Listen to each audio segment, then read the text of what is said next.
For decades, Canada's food and drink exports have had a pretty cozy relationship with one country, the United States. Nearly 80% of what we produce heads straight south of the border. Maple syrup, beef, processed foods. It's been stable, it's been simple, and honestly, it's made life easier for a lot of Canadian exporters. But here's the thing. Putting all our eggs in one basket, that's risky. According to a new report from Farm Credit Canada, about $12 billion worth of food and drink exports could, and maybe should, start heading elsewhere. To build resilience, let's break down why over-reliance on the US could be a problem. First, trade policy, tariffs, quotas, other trade measures. We've seen it before with dairy and meat.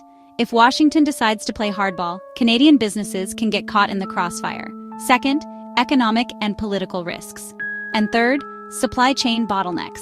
Remember the chaos during the pandemic?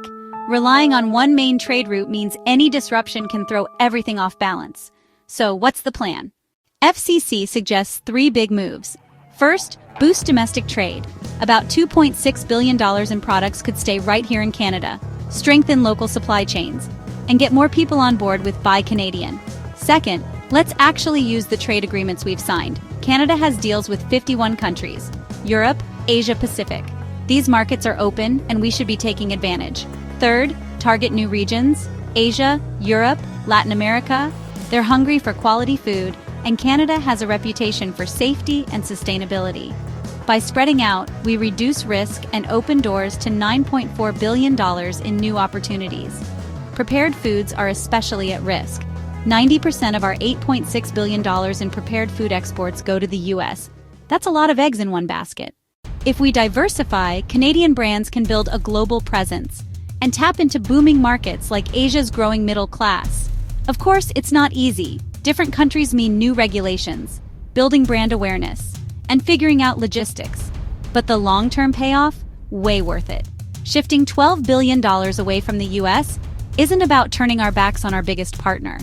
It's about making sure Canadian food producers are ready for whatever the future throws at us. Diversifying now could mean more stability, more innovation, and a stronger Canada on the global stage. In a world of shifting trade alliances and growing demand for food security, this strategy could ensure that Canadian farmers, producers, and exporters remain competitive and secure for decades to come. Thanks for watching. Let me know your thoughts in the comments.